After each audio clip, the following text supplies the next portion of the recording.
आप देख रहे हैं एक नई जिंदगी।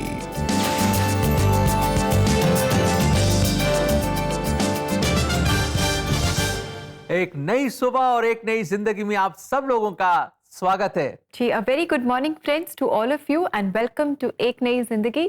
दोस्तों, आज हम लेकर आए हैं आपके लिए हमारा रीजनल फोकस एपिसोड और आज हम बात कर रहे हैं नेपाली के बारे में। जी हाँ, आज हम जानेंगे कि कैसे परमेश्वर हमारे नेपाली भाई बहनों के जीवन में भी काम कर रहे हैं और हमारी लोनलीनेस थीम को हम आगे बढ़ाएंगे दोस्तों। और आज हम जानेंगे कि कैसे हम प्रार्थना के द्वारा, जी हाँ, प्रार्थना के द्वारा अपने जीवन से अकेलेपन को दूर कर सकते हैं। Wow, what an episode! कितना खूबसूरत एपिसोड होने वाला है, क्योंकि हम जानेंगे कि एक एंटीडोट है, हाँ? जो अकेलेपन को हरा सकता है, हाँ। मिटा सकता है, और वो है प्रार्थना। Prayer can bring you out of your loneliness.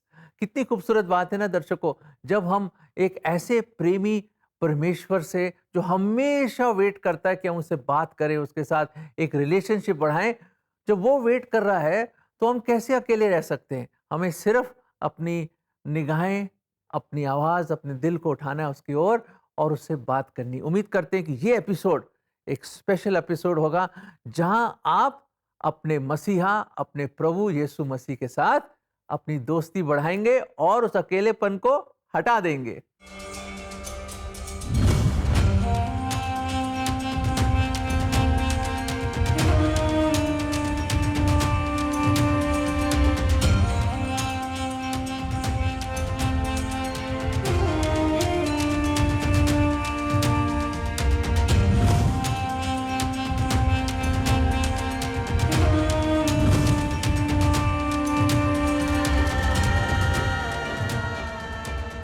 तो दोस्तों, आज का हमारा रीजनल फोकस है नेपाली। और नेपाली भाषा जो है ये भारत में भी बोली जाती है। इनफैक्ट जब नेपाली खाने की बात होती है तो हम सब जानते हैं कि मोमोज तो हम सबको बहुत ही पसंद है। सुनकर के मुंह में पानी आ रहा है ना। बिल्कुल बिल्कुल। और मैं सोच रहा हूँ दर्शक लोग भी सोच रहे हैं कि सुबह सुबह ब्रेकफास्ट में ही मोमोज हो जाएं। पर रेबेका, आपको पता है, और दर्शक लोग आप भी जानते हैं कि किस तरह बड़े खूबसूरत नेपाली गीत भी हैं, ब्यूटीफुल आराधना के, स्तुति के, जो मैंने भी सुने, और बड़े खूबसूरत धुन देते हैं वो, और बड़ा अच्छा म्यूजिक देते हैं।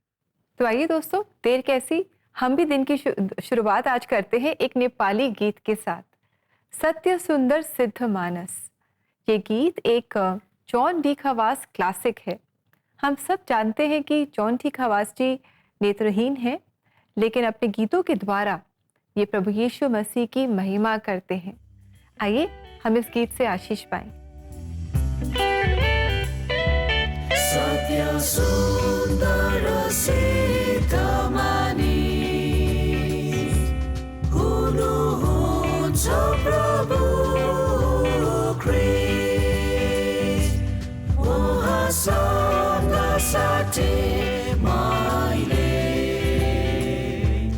अनन्त अनन्तलाई चोखो प्रेम, उहाँसँग साथै मैले अनन्त अनन्तलाई चोखो प्रेम।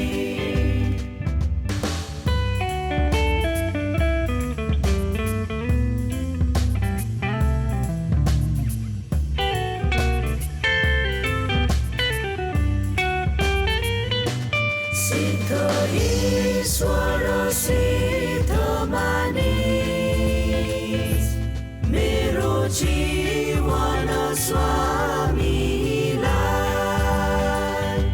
सिद्ध ईश्वर सिद्ध मानिस, मेरो जीवन स्वामीलाई। अन्तरात्मा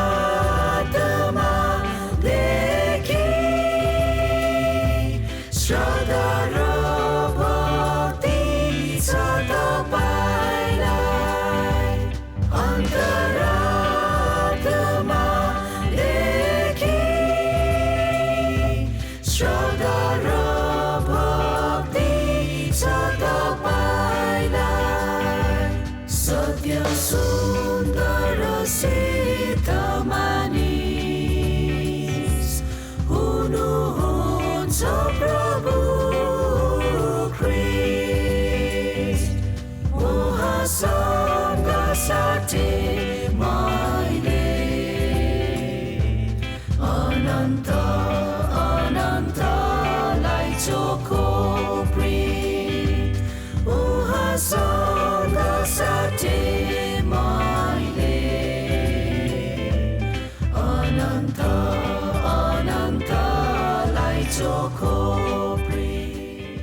thank you very much मैकफार्लेन memorial church Kalimpong coir. आपने इतनी खूबसूरती से इस बहुत ही सुंदर और मीनिंगफुल गीत को हमारे लिए गाया। God bless you.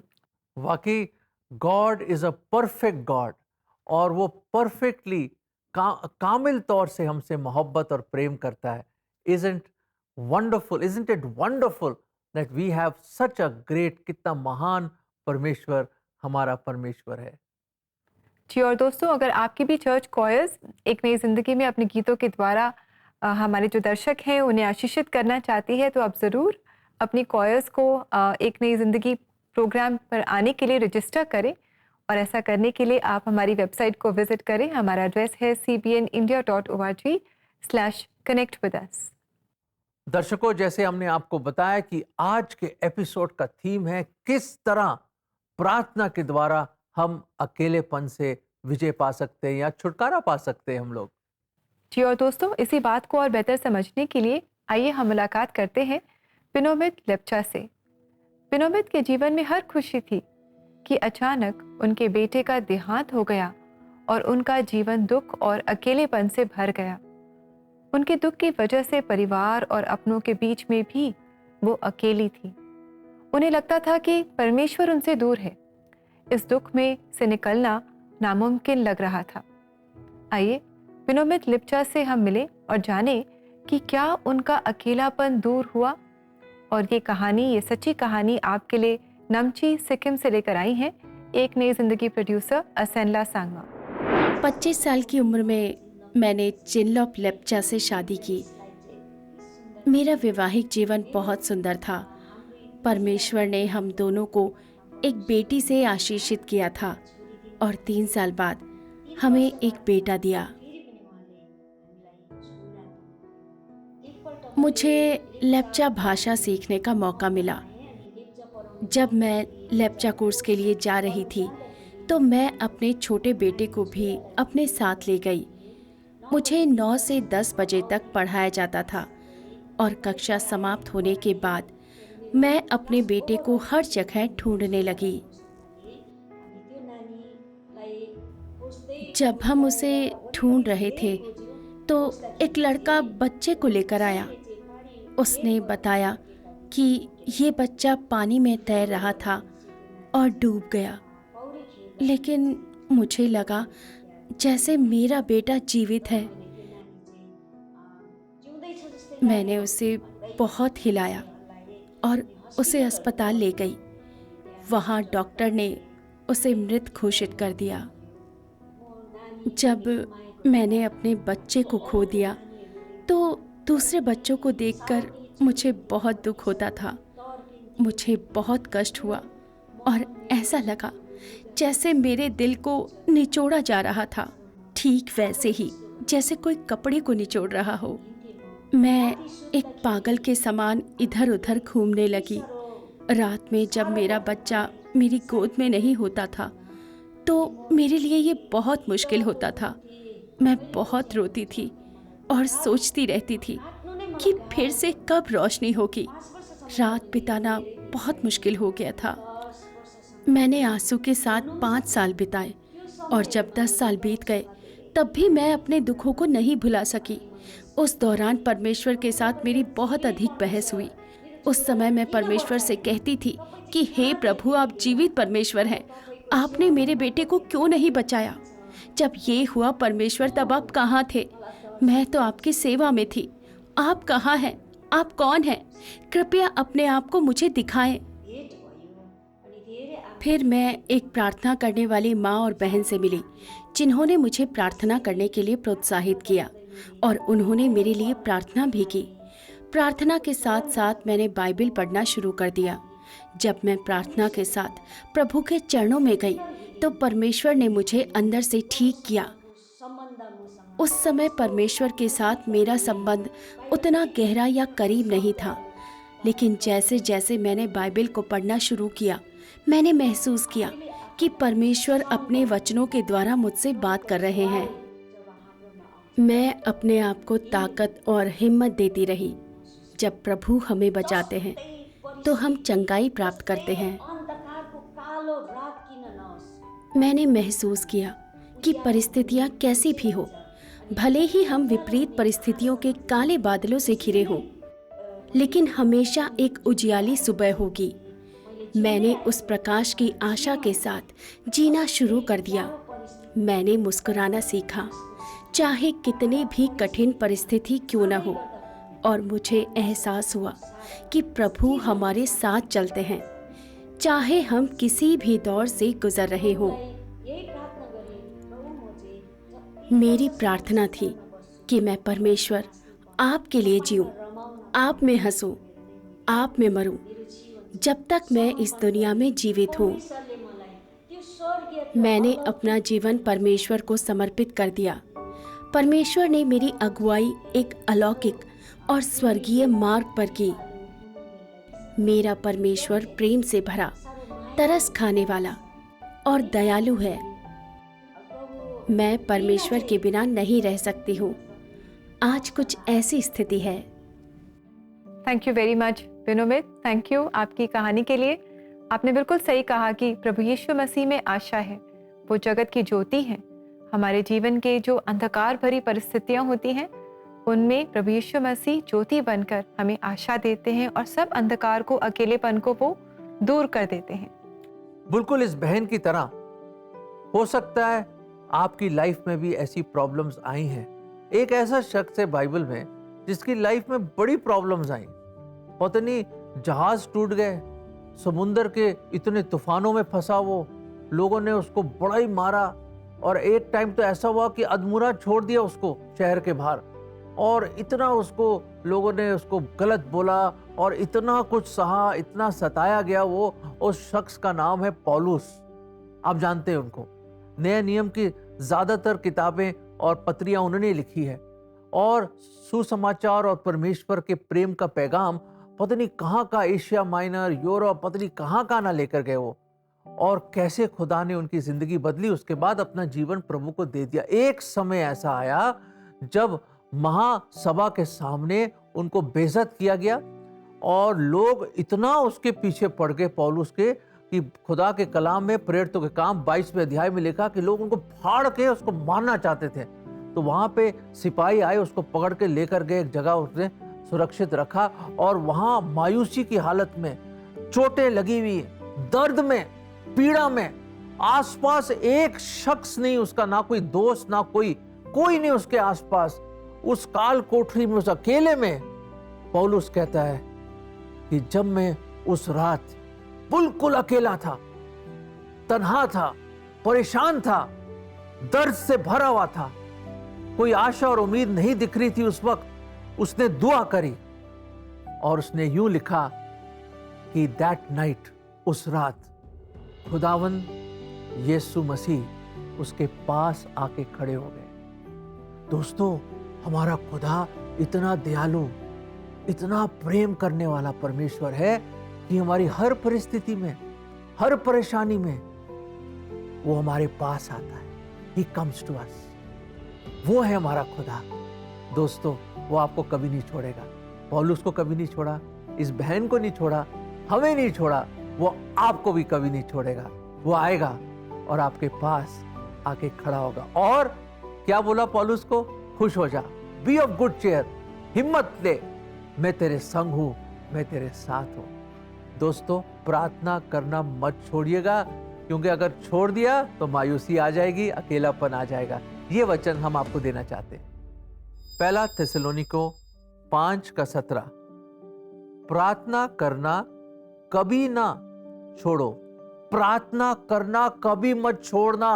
अगर छोड़ दिया तो क्या होगा? आप मायूस हो जाएंगे, आप हार जाएंगे। लगे रहिए, वो लाइफ लाइन है आपकी प्रार्थना, उसको मत छोड़िएगा। परमेश्वर आपके संग है, आपके साथ है, वो कभी ना छोड़ेगा आपको। जी दोस्तों, तो आइए हम मिलकर प्रार्थना करें। प्रार्थना में सामर्थ्य है, क्योंकि जिस परमेश्वर से हम प्रार्थना करते हैं वो सामर्थी परमेश्वर है। और प्रार्थना में अगर आप भी सहायता चाहते हैं, जो भी आपके चैलेंजेस हैं, शायद आज आप अकेला महसूस कर रहे हैं, कोई और उलझन शायद आपके जीवन में आ गई है, कोई बीमारी या कोई घाटा, कोई लॉस, क्यों ना आप हमसे संपर्क करें। अपनी जो भी प्रेयर रिक्वेस्ट हैं आप हमारे साथ शेयर करें, हम मिलकर प्रार्थना करेंगे। हमारा एक नई जिंदगी प्रेयर लाइन नंबर है 99 10 40 10 10, 99 10 40 10 10। हमें आपके कॉल्स का, व्हाट्सएप कॉल्स का, मैसेजेस का इंतज़ार रहेगा। समय आ गया कि हम लेंगे एक बहुत ही छोटा सा ब्रेक, और ब्रेक के बाद हम एक और सच्ची कहानी आपके लिए खास लेकर आए हैं। So stay with us.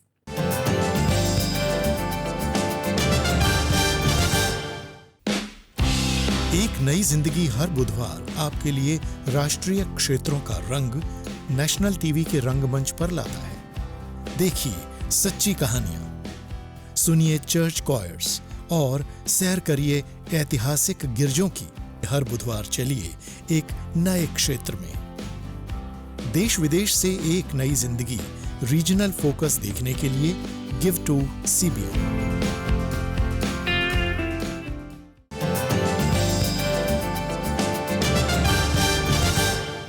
दर्शकों, वापस आ गए हम। वेलकम बैक दोस्तों। और आज एक नई जिंदगी में हमारा रीजनल फोकस है नेपाली, और हम ये भी सीख रहे हैं किस तरह प्रार्थना से हम विजय पा सकते हैं लोनलीनेस के ऊपर और अकेलेपन के ऊपर। तो आइए दोस्तों, इस समय हम मुलाकात करें मंजू थापा से, जिन्हें एक दिन पता चला कि उन्हें एक जानलेवा बीमारी हो गई है।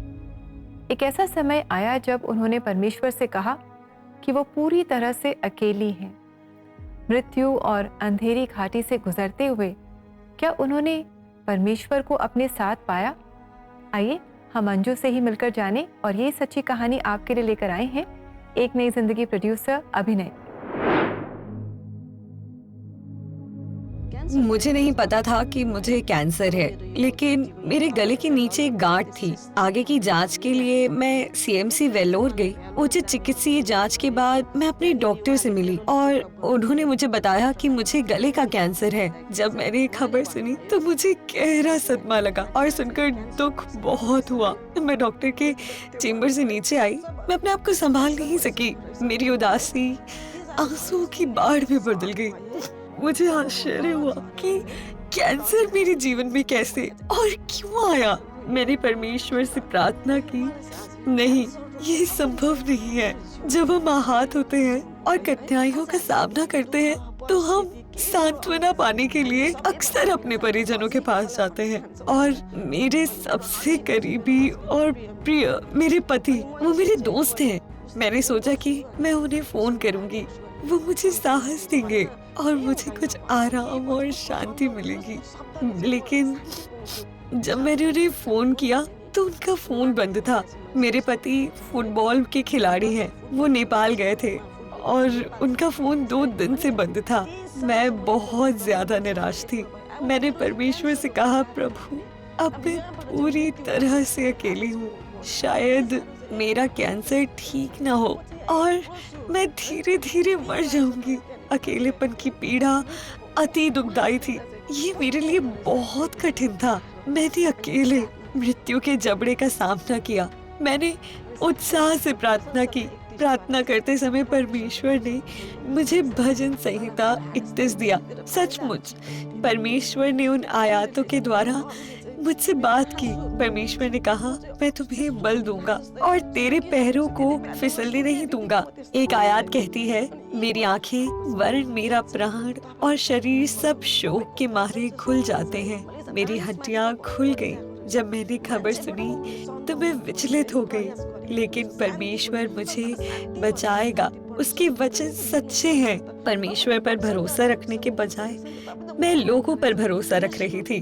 उनसे शांति और आराम की तलाश कर रही थी, लेकिन परमेश्वर शांति का राजकुमार है और वो हमें अपनी शांति से भरता है।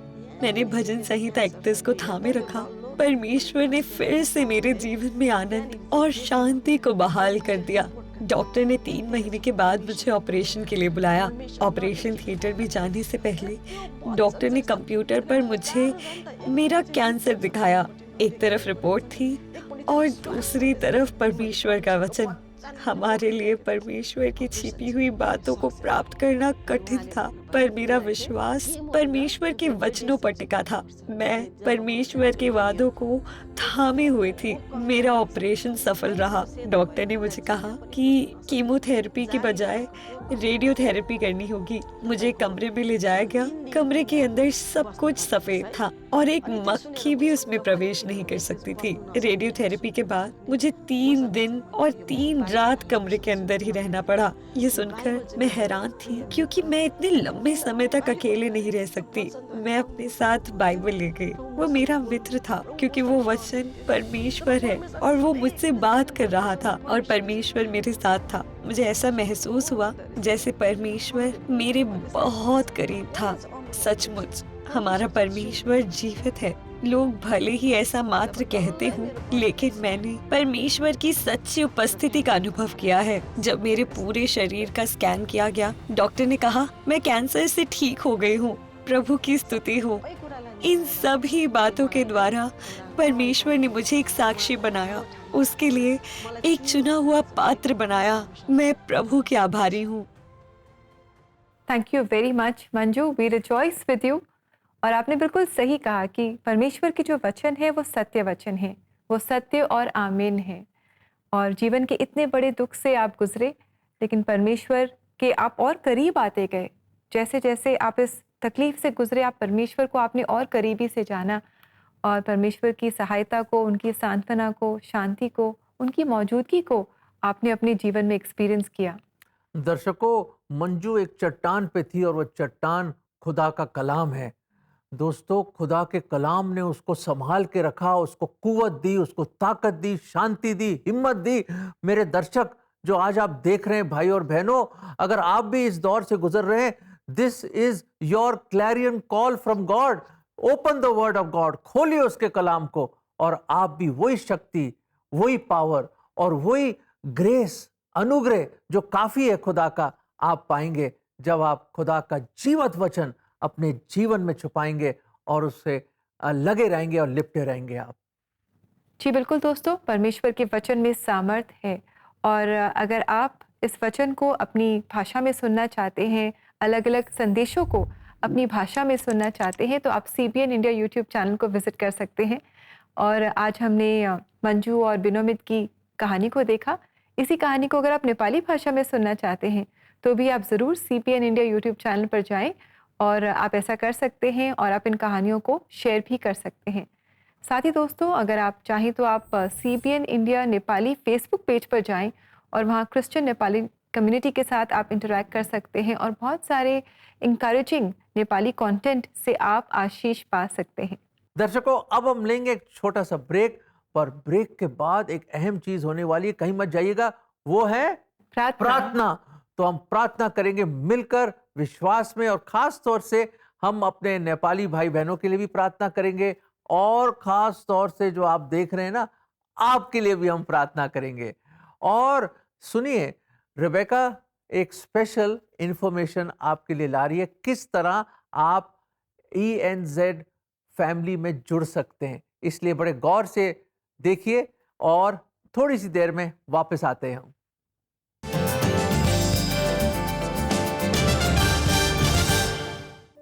एक नई जिंदगी के दर्शकों को निमंत्रण है कि आज ही आप एक नई जिंदगी के परिवार में जुड़ें। आप एक नई जिंदगी प्रोग्राम को टीवी और डिजिटल मीडिया प्लेटफॉर्म के द्वारा हर घर तक पहुंचाएं। और ऐसा करने के लिए आप हर महीने 50 रुपए का योगदान दे सकते हैं। और अपना योगदान हम तक पहुंचाने के लिए आप स्क्रीन पर आए QR कोड को स्कैन करें और आज ही एक नई जिंदगी परिवार में आप शामिल हों।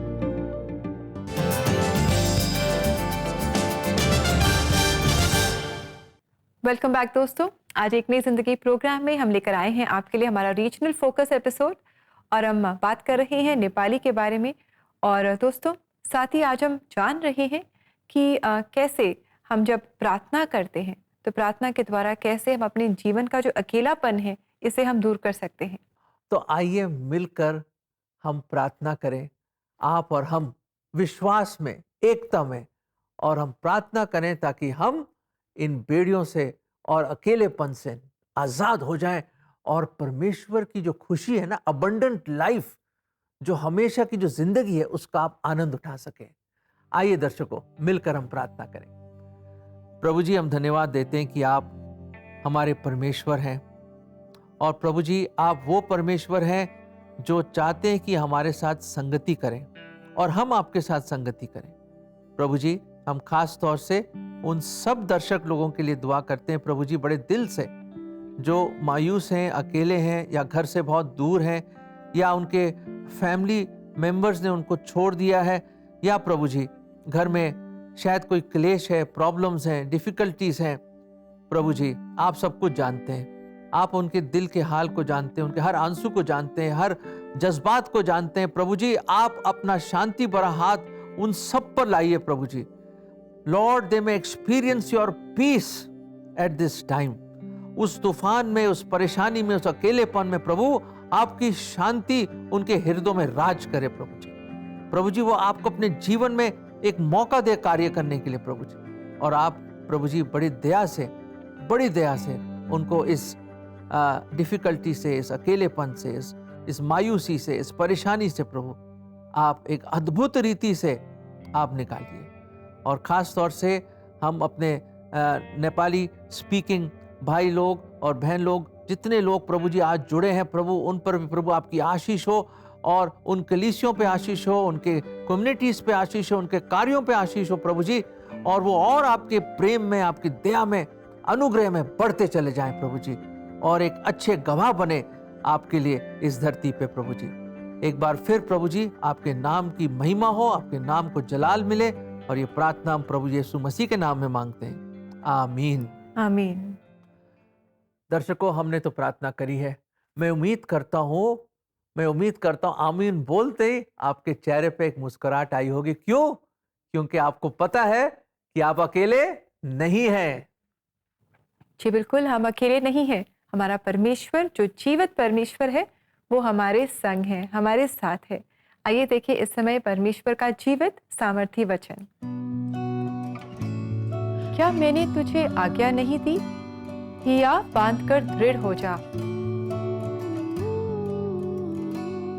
भय न खा और तेरा मन कच्चा न हो, क्योंकि जहां जहां तू जाएगा वहां वहां तेरा परमेश्वर यहोवा तेरे संग रहेगा।